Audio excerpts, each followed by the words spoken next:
Hello all, Shadwell here, ready to talk about the next film in my collection, Slaughter from 2009. It's from the third year of the After Dark Horrorfest, is directed by Stuart Hopewell, and stars Lucy Holt and Amy Shields. I mentioned at the end of the last episode that I don't remember how I felt about this film. My memory is really shitty, and the only upside of this is that sometimes I get to watch a movie for the first time again after not watching it for a few years, and that's what happened with this time that I viewed Slaughter.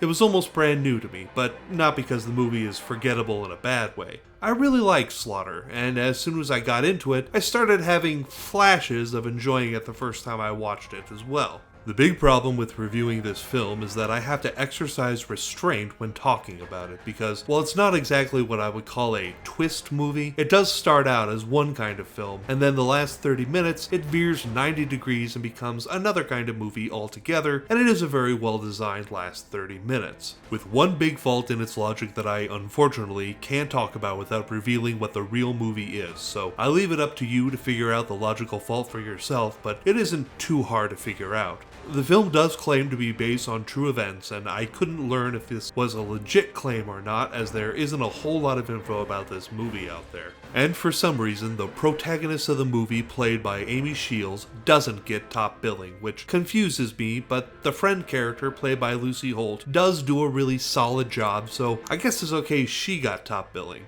Doesn't make a whole lot of sense, but what do I know, right?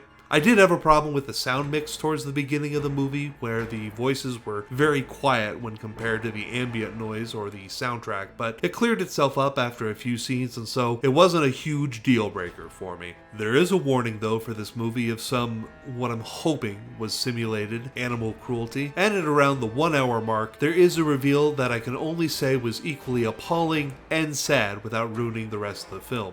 It's weird when you talk about a film that you want to talk about, but you can't say too much without ruining it for the next person.